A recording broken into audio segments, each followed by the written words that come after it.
नमस्ते दोस्तों, स्वागत है आप सभी का हमारे यूट्यूब चैनल में। आज मैं आप लोगों के साथ शेयर करने वाली हूँ मंगला गौरी व्रत कथा। यह कथा सावन के हर मंगलवार को सुनी जाती है। बहुत समय पहले की बात है, किसी नगर में एक धर्मपाल नाम का एक सेठ रहता था। धर्मपाल के पास धन संपत्ति की कोई कमी नहीं थी। वह स्वयं सर्वगुण संपन्न था। वह महादेव का परम भक्त था। धर्मपाल की शादी भी एक गुणवान वधू से हुई। हालांकि विवाह के बाद कई सालों तक उन्हें कोई संतान की प्राप्ति नहीं हुई, जिससे सेठ चिंतित रहने लगा और वह सोचने लगा कि अगर संतान नहीं होगी तो उसके कारोबार का कौन उत्तराधिकारी होगा। एक दिन सेठ धर्मपाल की पत्नी ने संतान के संबंध में किसी पंडित से संपर्क करने की सलाह दी। पत्नी के कहने के अनुसार सेठ नगर के सबसे प्रसिद्ध पंडित के पास जाकर अपनी दुविधा बताई।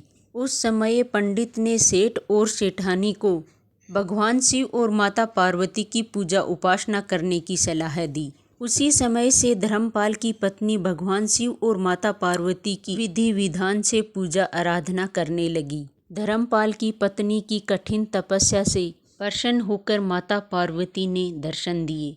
मैं तुम्हारी भक्ति से बहुत प्रसन्न हूँ। तुम जो वरदान मांगना चाहती हो वो मांग सकती हो। तुम्हारी हर मनोकामना अवश्य पूरी होगी।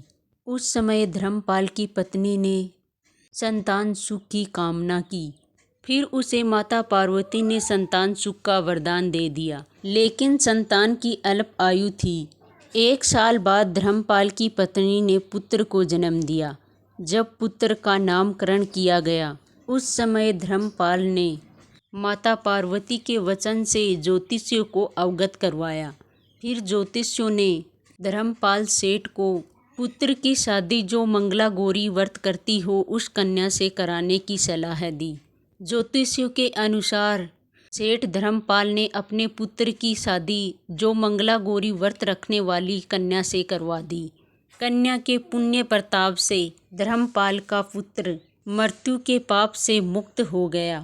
हे माँ मंगला गौरी, जैसे सेठ सेठानी पर कृपा की और उनके पुत्र को लंबी आयु प्रदान की, वैसे ही इस कथा को कहते सुनते ओंकार भरते सब पर अपनी कृपा बनाए रखना। जय माँ मंगला गौरी। हर हर महादेव।